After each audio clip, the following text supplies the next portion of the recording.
Oke guys, kita ketemu lagi dengan Diki Ojol. Ya, kali ini kita akan membahas tentang penyaring air, ya. Tapi jangan lupa dulu guys ya, subscribe, like, share, dan komen. Oke guys, kali ini kita akan membahas tentang mesin pemurni air.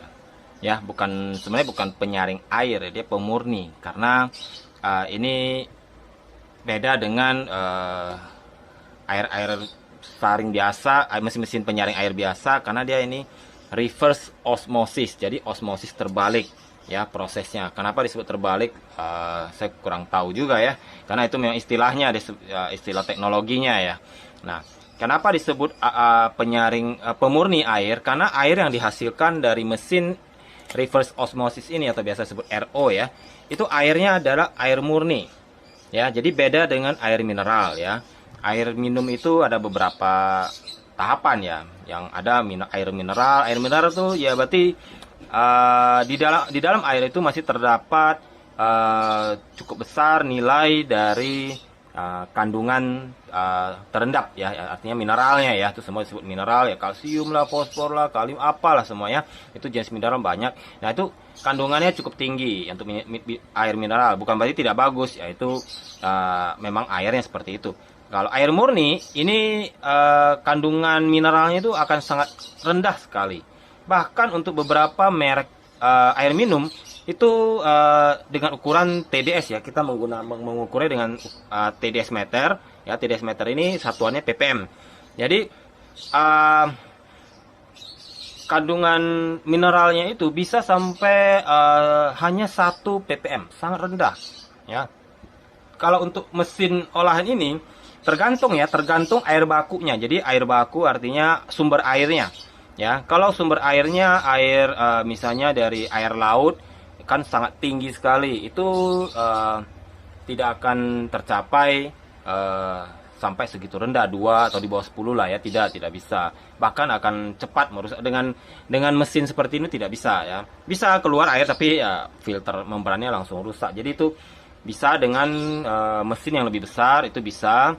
Nah, kalau untuk air biasa ini kan untuk rumahan ya. Ini mesin pemurni air untuk rumahan, bukan untuk industri, tidak ya. Kalau untuk air laut, air payau itu industri ya. Nah, rumahan kan banyak rumah-rumah yang kita masih memakai air sumur, artinya air sumur dalam, air tanah ya istilahnya. Nah, itu kalau air tanah itu kan kandungan mineralnya itu juga tinggi. Biarpun airnya itu tawar rasanya, kalau kita rasain, kita kumur di mulut terasa tawar, bukan berarti dia tidak ada mineral, ada ya. Tinggi, tergantung tiap-tiap daerah beda-beda ya. Daerah ini kandungannya seperti ini, daerah ini kandungan begitu, kandungan garam tinggi, kandungan ini tinggi, kita tidak tahu ya. Nah, jadi tergantung ya. Nah, untuk reverse osmosis ini ya, keunggulannya ini yang 5 tahap. Jadi 1, 2, 3, 4, dan 5 ya. 5 tahap ya, semua 5 tahap ya. Nah, ada 5 tahap, 5 tahapan penyaringan. Nah, jadi keunggulannya selain menghasilkan air murni itu kita kan sehari-hari makan itu sudah cukup banyak mineral ya. Kita makan makanan ya, kuah, sambal, nasi, itu sudah cukup banyak kandungan mineralnya, kandungan apa macam-macam lah gizinya ya. Dan itu untuk cairan itu kan akan masuk ke ginjal ya. Biasa untuk membuang ginjal, menyaring cairan itu adalah fungsi ginjal kita. Nah, itu airnya kan akan dibuang. Kalau semakin banyak mineral yang kita minum, kita makan, itu akan membuat kerja ginjal semakin berat. Nah, makanya kita air minum cukup kita murnikan. Jadi semakin murni airnya, air minum yang kita minum itu akan mengurangi beban ginjal kita. Ya, saya tidak bilang ginjal akan rusak kalau tidak minum air osmosis, tidak ya, itu hanya teorinya seperti itu ya. Nah, jadi fungsinya air pemurni air ini, reverse osmosis ini, selain dia memurnikan air ya, mineral dia saring sampai seminim mungkin, itu juga dia membunuh bakteri di mesin ini, membunuh bakteri dan virus. Bahkan virus pun tidak bisa lewat karena filternya itu sangat rapat dan prosesnya itu membunuh ya, memungkinkan, bukan memungkinkan, memastikan untuk membunuh bakteri bahkan virus sekalipun. Jadi boleh dipastikan virusnya itu nol, ya. Jadi tidak usah khawatir dengan mesin seperti ini, ya. Nah, ini mesin reverse osmosis ini banyak merek lah ya, banyak merek. Sebenarnya dia merek itu tidak penting ya mereknya. Merek itu hanya dibuat karena filternya sendiri itu macam-macam ya, apalagi sekarang filternya itu banyak yang buatan Cina. Jadi kita beruntung ya, filternya sekarang murah, dulu mahal sekali. Ya seperti filter ini, filter yang putih ini ya.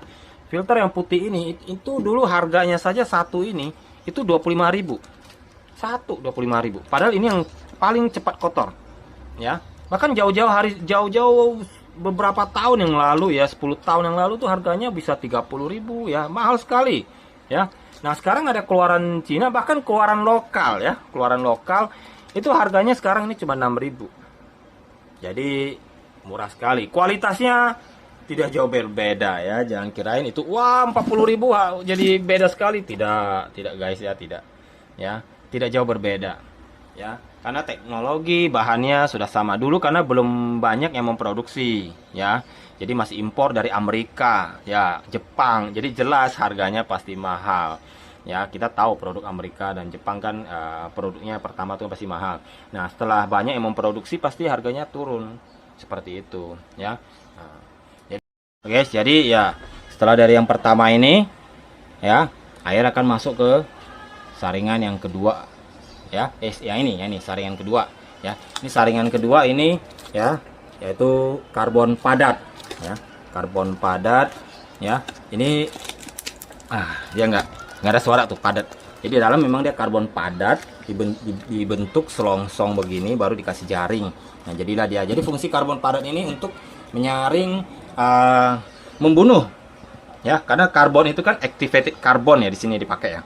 Jadi guys sudah pada tahu juga activated carbon itu fungsinya buat apa ya? Banyak buat odol ada ya, buat sabun cuci piring, dia buat membunuh bakteri, virus ya, untuk bahan-bahan kimia yang berbahaya dia bisa ya, kuman ya. Jadi activated carbon itu sangat berguna. Jadi bakteri virus itu mati ya, jadi arang dia, semua arang ya. Nah, itu bahkan dibuat untuk kosmetik, buat sabun cuci muka ya, masker muka ya. Jadi activated carbon di situ fungsinya. Ya, jadi sangat berguna. Ya, odol ada ya, odol ya, jadi bisa membunuh bakteri dan virus. Nah, setelah yang kedua baru dia masuk ke filter yang ketiga. Filter yang ketiga ini namanya GAC ya. Itu granular activated carbon cartridge ya.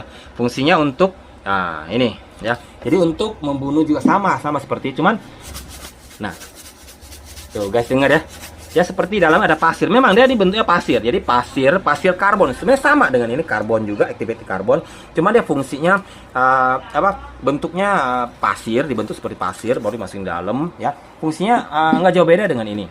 Jadi ini udah disaring ya. Biasanya kan pasti nggak terlalu bersih lah ya. Pasti kan cuma 2, baru disaring lagi, saring berkali-kali. Jadi dengan activated carbon juga dibersihin lagi, lebih bersih lagi ya, lebih bakterinya, virusnya ya. Terus itu kan tergantung air bakunya ya. Nah, jadi biar semakin bersih. Dari yang saringan kedua ini ya, barulah yang ketiga ini barulah dia akan naik ke saringan yang ketiga, yang keempat, yaitu membran ya. Membran ini ya seperti ini guys ya. Nah, membran ini yang ciri khas dari RO.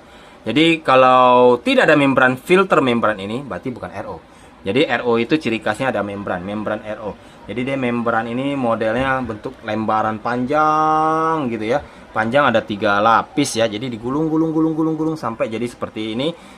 Begitu padatnya ya. Jadi begitu rapatnya itu saringannya, sampai itu air yang keluar pun tuh sedikit ya. Jadi butuh sedikit dorongan mesin pompa. Jadi dia kalau tidak ada mesin pompa ini, airnya nggak bisa keluar karena saking padatnya. Kalau ini masih bisa ya, kita dengan air keran kita biarin jalan, ini airnya bisa keluar. Tapi kalau membran itu nggak bisa.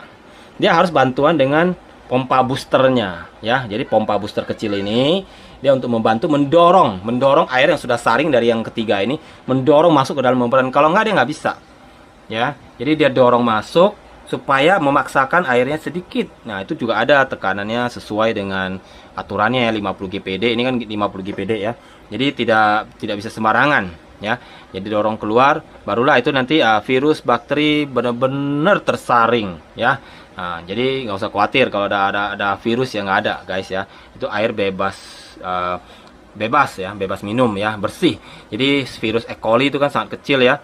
Nah, itu yang bisa membuat diare itu pasti tidak akan bisa lewat. Ya, bahkan mineral-mineral, banyak mineral saja tidak bisa lewat. Jadi kalau sudah lewat membran ini, itu air sudah siap minum, sudah jadi air murni. Nah, dan untuk yang terakhir itu filter yang terakhir. Nah, ini membran, tahu lah ya, kalau membran ini sebenarnya dia udah penyaringan terakhir. Sebenarnya sih masih ada itu ya, post karbon. Cuman setelah melewati membran ini sebenarnya air sudah siap minum. Ya, air sudah siap minum. Jadi yang namanya kaporit, namanya air-air yang agak butek, ini kalau saring lewat sini kan kadang masih belum boleh minum ya, kita belum boleh ya. Nah, jadi kalau sudah masuk membran ini, itu air yang keluar sudah pasti bebas virus, bebas bakteri, sudah pasti ya. Kalau virus kan paling kecil, bebas bakteri, jamur, segala macam parasit ya. Terus mineral-mineral yang tersaring itu akan sangat sedikit ya. Biarpun ini kebetulan kita menggunakan air bakunya air tanah ya. Jadi memang tidak sampai mencapai di bawah 10 ya, karena air bakunya sangat tinggi ya, itu TDS-nya. Jadi itu kita masih bisa mencapai 20-an, 30-an ppm ya, itu sudah sangat rendah ya. Saya contohkan saja misalnya untuk air aqua, merek air aqua itu TDS-nya itu sekitar 85 sampai 89 ppm ya. Bukan berarti dia jelek, enggak, itu air mineral, beda jenisnya ya. Ini air murni.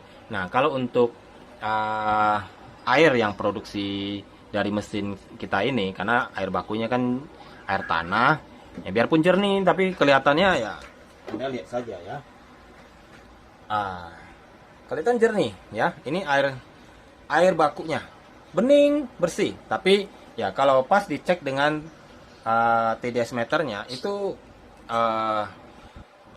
kelihatan berapa jumlah kandungan mineral dalamnya ya. Kita coba, kita ini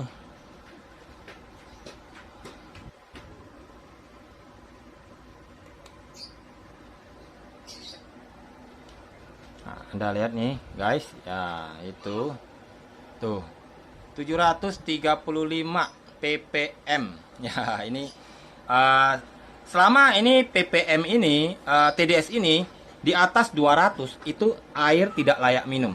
Air itu hanya bisa dikatakan layak minum kalau TDS itu di bawah 200 ppm ya. Kalau di bawah 200 ppm itu baru layak minum ya.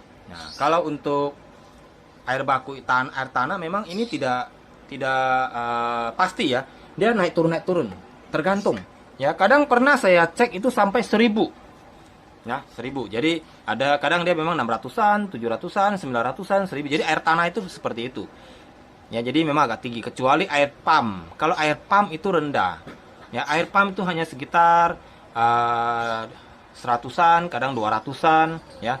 Kalau lagi bagus dia 100-an ya, paling gede juga 200-an gitu ya. Jadi kalau sudah memakai air pump, air bakunya pakai air pump, ini mesin filternya ini semua itu akan lebih awet ya. Jadi awet, jadi karena kan air tidak terlalu kotor ya.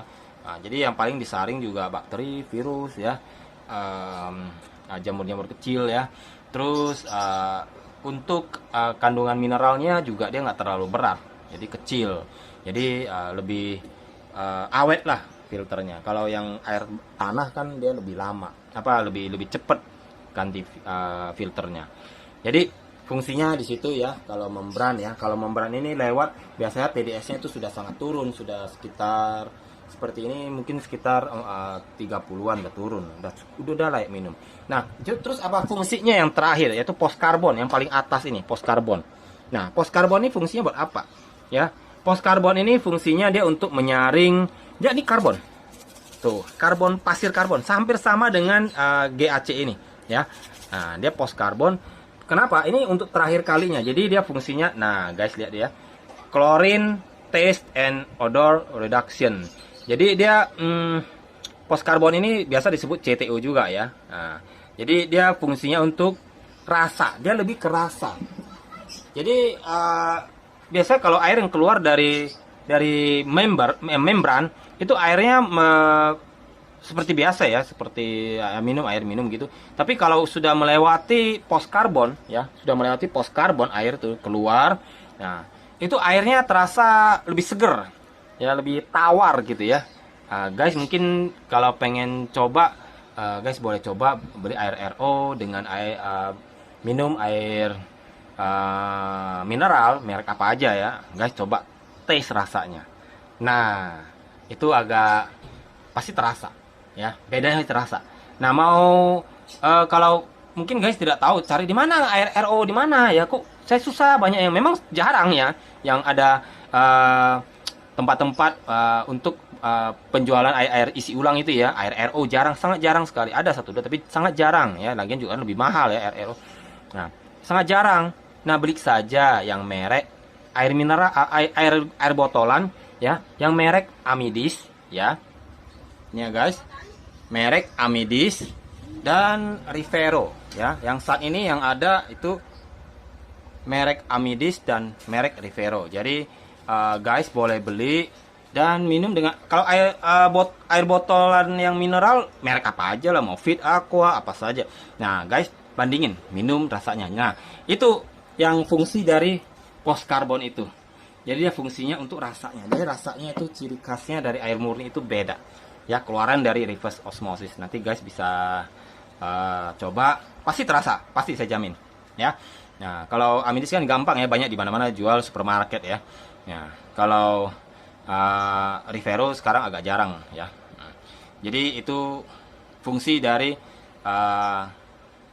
mesin reverse osmosis ini untuk rumahan. Dan ini tipenya ini 50 GPD. 50 GPD artinya dia cukup untuk keluarin air. Jadi artinya 50 GPD itu ya, kira-kira per harinya itu 180 liter air yang dihasilkan. Jadi dia proses penyulingan airnya itu, yang dikeluarkan airnya itu total sehari itu sekitar ya, itu teorinya kan 180 ya kan, tergantung mesinnya ya, tergantung air bakunya juga ya. Jadi itu untuk 50 GPD itu kira-kira sekitar lebih kurang ya 180 liter per hari ya, cukup lah guys ya minum 180 liter ya. Saya contohin saja ya, 1 galon air minum saja, air minum itu galonan itu totalnya itu 19 liter guys. Ya, kalau 180 liter per hari berarti bisa hampir sekitar 9 galonan dah. 10 galon kan udah 190 ya. Berarti 9 galonan guys. Ya, jadi 9 galonan ya. Cukup banyak ya 9 galon ya. 1 galon aja bisa buat 2 hari ya, kalau 2-3 hari ya, untuk berapa orang. Kalau sehari 9 galon itu buat kantoran kali ya, jadi banyak sekali guys. Jadi ini sebenarnya buat rumahan sudah cukup banyak ya, bisa buat masak lah, kecuali buat mandi ya. Mau buat mandi ya sayang kurang airnya. Oke guys, jadi itu kegunaan dari mesin RO ini. Jadi kita juga nggak usah pusing soal beli air di mana, kita bisa sediain terus di rumah. Soal harga guys bisa cari ke toko-toko karena harganya sangat variatif guys ya, tergantung filternya ya, tergantung filter yang mereka sertakan. Kadang kan mereka satu paket ya guys, kan tidak mungkin beli, susah dong pasang sendiri ya. Kalau saya kan saya bisa pasang, tapi kan ya orang awam tidak bisa, gimana masangnya, pasti dipasangin. Jadi filternya itu pasti dari mereka langsung satu paket. Nah, filternya kan saya bilang, kalau membrannya seperti ini kan buatan Cina ini 89 ribu. Nah, kalau dia berikan yang buatan Amerika harganya 300 ribu. Nah, harganya kan beda kan. Nah, yang Jepang juga sama ya. Jadi beda. Dan post karbon ini juga sama. Kalau dia berikan yang asli, jangan lihat nih bendera Amerika ya guys ya. Ini bukan buatan Amerika ya. Ya kalau buatan Amerika ini harganya tuh juga mahal sekali. Post karbon ini buatan Amerika tuh harganya saja sudah hampir mendekati post karbon membran ya. Harganya sekitar 100.000 ya. Jadi bayangin. Kalau ini yang buatan lokal atau buatan Cina itu harganya cuman 25.000 guys. Ya, bahkan ada yang 20.000 sekarang. Ya, jadi beda sekali harganya.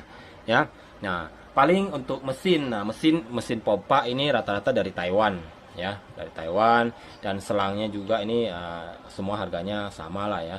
Terus untuk casingnya, ini casingnya itu harganya sama semua ya. Untuk rak ininya bracketnya, nah itu harganya nggak jauh beda semua. Cuma beda di filter. Jadi untuk rata-ratanya sih ya rata-rata 1,8 sampai 3 juta lah. Ya tergantung toko yang jual, kan ada ongkos pasangnya juga guys ya.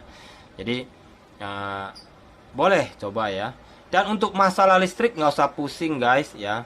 Dia memakai adaptor ini, listrik yang dipakai itu hanya sekitar 20 watt ya. Ya bahkan lampu di rumah kita saja sudah ada yang 25, 24 watt, 30 watt ya. Ini mesinnya cuman 20 watt. Dan itu pun tidak hidup terus. Kalau udah penuh tempatnya ya kan, dia ada tabung ya, penampungan, itu dia sudah berhenti. Kalau kita pakai dia berjalan ya. Nah, jadi seperti itu guys. Oke, sampai di sini ulasan kita tentang reverse osmosis. Dan untuk yang bagaimana cara kerjanya, guys bisa menonton video saya yang lain ya, juga tentang reverse osmosis, cara kerjanya dan kerusakan yang seperti apa, memperbaikinya gimana, ada. Oke guys ya, jangan lupa subscribe, like, share, dan komen. Oke guys, makasih.